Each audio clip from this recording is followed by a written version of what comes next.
जब last season Manchester city was suffering from all this injury aspects, अच्छा नहीं खेल पा रहे थे, उनके प्लेयर्स इंजर्ड थे, उनका मेन बलोन डीर विनर जो कि वर्ल्ड क्लास लेवल पे ऑपरेट कर रहा था, Rodri was injured, Erling Haaland बहुत टाइम तक इंजर्ड था, केविन डी ब्रुयने फॉर्म में नहीं थे।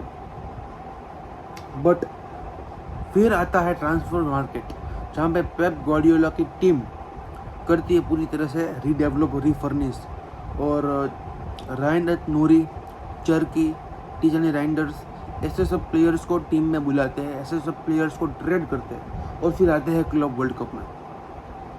क्लब वर्ल्ड कप में उनको कोई बड़ी टीम फेस करने का मौका नहीं मिला, बट कल उन्होंने फेस किया यूवेंटस को, और यूवेंटस को फेस किया तो मुझे लगा कि भाई यूवेंटस किस लीग में खेल रही है। आई वॉज जस्ट सरप्राइज कि भाई ये वही टीम है जिसने 7-8 साल कंटिन्यूसली सीरिया जीता है, and I am just still in shock कि भाई किस तरह से फुटबॉल इगोर टूडोर खिलाना चाहता है यूवेंटस को, क्योंकि भाई 15-20 मिनट कल गेम में हुए थे और मुझे पता चल गया था और यूवेंटस को भी पता चल ही गया होगा कि वो पोजीशन के मामले में, बॉल रखने के मामले में वो मैनचेस्टर सिटी को बीट नहीं करने वाले हैं। जब तक सेकंड गोल पड़ा कलुलू का ऑन गोल, तब तक मुझे पता चल गया था कि भाई Manchester City is going to eat Juventus in position. But आप इटालियन टीम हो, आप सीरिया में खेल रहे हो, आपने 3 बैक अपने 3 डिफेंडर्स को खिलाया है, बैक 3 में खेल रहे हो, you just have to defend and defend and defend, और आप उससे ज़्यादा एक्सपेक्ट नहीं करते हो इटालियन टीम के पास से। अभी आप इंटर मिलान की बात कर लीजिए, अभी आप एसी मिलान की बात कर लीजिए, आप अगर यूवेंटस की बात कर लेते हैं, अटलांटा की बात कर लेते हैं, नापोली की बात कर लेते हैं, you don't expect Italian teams to score tremendous amount of goals, but you just expect कि भाई अगर उन्होंने एक गोल खाया है तो वो दूसरा ना खाए, या फिर एक भी ना खाए। You just expect this from Italian teams कि भाई they are very solid defensive teams.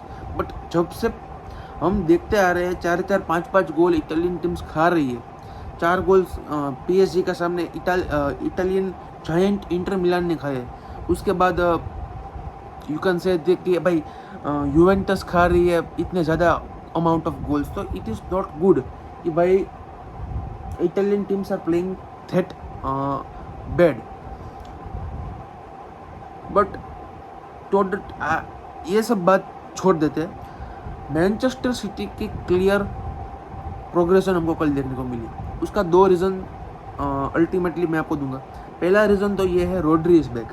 Rodri ने कल सितंबर के बाद आर्सेनल के सामने उसने सितंबर में पहले स्टार्ट किया, तो उसके बाद पहली बार आज उसने मैनचेस्टर सिटी के लिए स्टार्ट किया है in club world cup, and he played 65 minutes. उसके पास मैच शार्पनेस नहीं थी, रस्टीनेस थी, but he played well.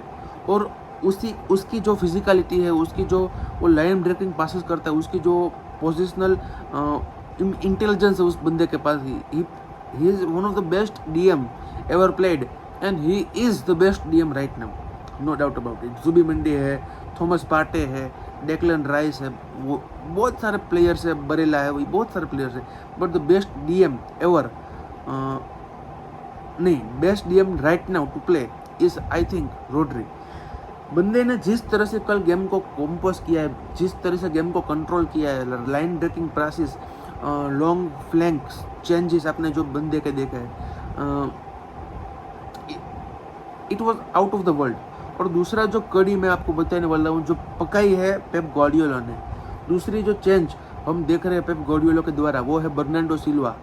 The way Bernardo Silva is playing, the way he is operating in the team, बंदा कहाँ पे किस पोजीशन पे स्टार्ट कर रहा है, किस पोजीशन पे एंड कर रहा है, किसी को नहीं पता।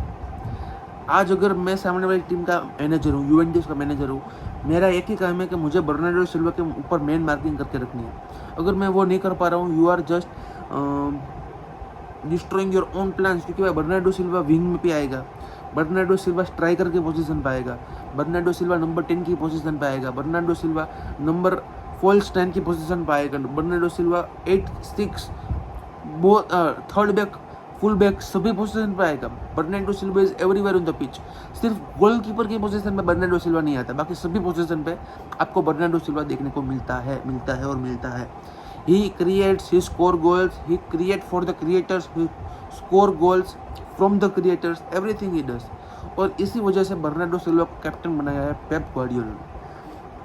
Everything is going well for this Manchester City team. Everything is going well for Pep Guardiola right now. But I want to talk about Ryan Aitnouri. Manchester city को अपने पिछले 5-6 साल में देखा है तो यू कैन टेल कि भाई उनके दो प्रकार के फुल बैक होते हैं, 2 टाइप्स ऑफ फुल बैक। एक फुल बैक ऐसा होता है जो मिडफील्ड में जाकर गेम को कंडक्ट करता है, लाइन ब्रेकिंग पास करता है, मिडफील्ड से हेल्प करता है गेम को कंडक्ट करने में। और दूसरी तरफ एक काइल वॉकर की लेवल का फुल बैक होता है जो कि शटलिंग फुल बैक होता है, अप्स एंड डाउन अपनी स्पीड की मदद से अटैक और डिफेंड करता रहता है। But Rayan Ait Nouri is I think both in 2-in-1 full back. बंदा पिच की विथ वाइड पिच उसकी स्प्रेड करता है विथ को, और मिडफील्ड में आकर गेम को कंडक्ट भी करता है। He does both very well efficiently. कल जिस तरह से जेरेमी डोकू का गोल पड़ा और उसमें जो रायन एटनूरी का असिस्ट था, it was out of the world, it was out of the world. और जिस तरह से बंदे ने गेम को कंडक्ट किया, it was wonderful.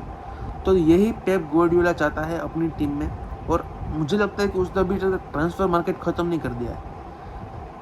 He will go in the transfer market and he will search for at least one player, जो कि मुझे लगता है राइट बैक, क्योंकि भाई राइट बैक में रिको लुइस और माथियस नूनेस के साथ प्रीमियर लीग में और चैंपियंस लीग में इतने हाई लेवल पे कम्पीट करना, it is very difficult. But I don't know if Pep Guardiola can do it. He can do it obviously, he is a greatest manager, but let's see what's going to happen. तो Pep Guardiola और Manchester City approve, और उनके bracket में कोई बड़ी बड़ी teams भी नहीं है। एक इंटर मिलान है, बायर्न म्यूनिख है, चेल्सी है, बेनफिका है। तो बायर्न म्यूनिख दूसरी तरफ है, बेनफिका है, चेल्सी है, इंटर मिलान है और पाल्मेरियास, ये सब बड़ी टीम है। तो I think PSG, real Madrid, ये सब टीम्स उसको फाइनल के पहले नहीं मिलने वाली। बट अगर हम रियल मैड्रिड की बात कर रहे हैं तो I want to talk about Vinicius Junior. लोग कहते हैं कि आप जिस तरह के बाल कटाते हो उस तरह का आपके अंदर एनर्जी प्रोवाइड करता है अपना आपका शरीर। और कल मैंने विनीसियस जूनियर के बाल देखे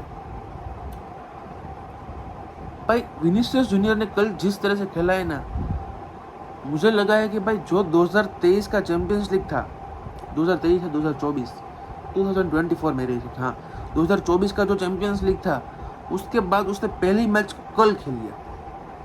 कैन यू अंडरस्टैंड? जो ये लास्ट के 1-1.25 साल से वो बंदा खेल रहा है, ही वॉज डेड, वो खेल ही नहीं रहा है।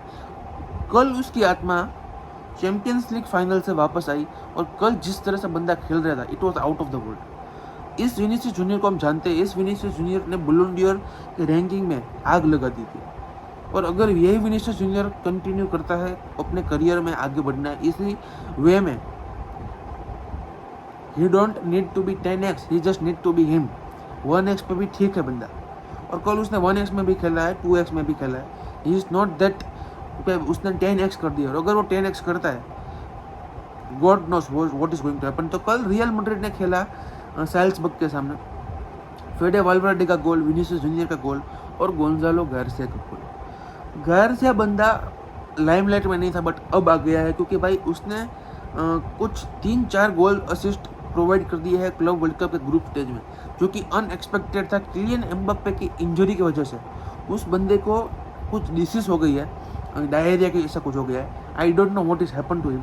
बट उस वजह से गोंजालो गार्सिया को जगह मिली थी, और उस जगह का उसने इस तरह से फ़ायदा उठाया है, that is out of the world. उसने बंदे ने कल गोल मारा था, पहली मैच में गोल मारा था अल हिलाल के सामने, और जिस तरह से बंदे ने अपनी टीम में इस Endrick would be very tense, Endrick would be in tension right now.